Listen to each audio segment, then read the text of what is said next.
Today's hinge and core workout, guys, is going to follow obviously similar themes we've seen this week.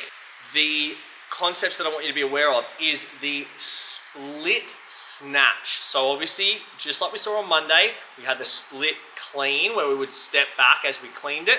Now we have a split snatch where we'll step back as we snatch.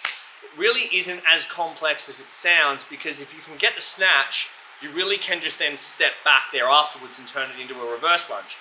What we're going to do from there is put it into a complex where we have the split snatch there for 5, straight into, or 6 rather, straight into then the overhead reverse lunge. So you're essentially doubling up that movement and getting double the reps on the one leg, and then we change and go the same thing on the other side in the 90 seconds. Then the other piece I want you to be aware of is the star plank. Now the star plank is obviously going to challenge all of our lateral core muscles and supporting musculature on the lateral side of the hip. So it's really going to hammer the abductors, abductors, so our side glutes. These are really important when we're looking at hip stability, and they're avoiding the knees from collapsing in what we know as valgus knee when we have things like squats or deadlifts or anything where we're trying to recruit the glutes.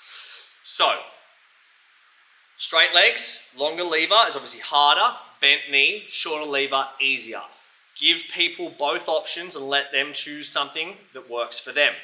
Final thing that I want you to be aware of is the tripod row.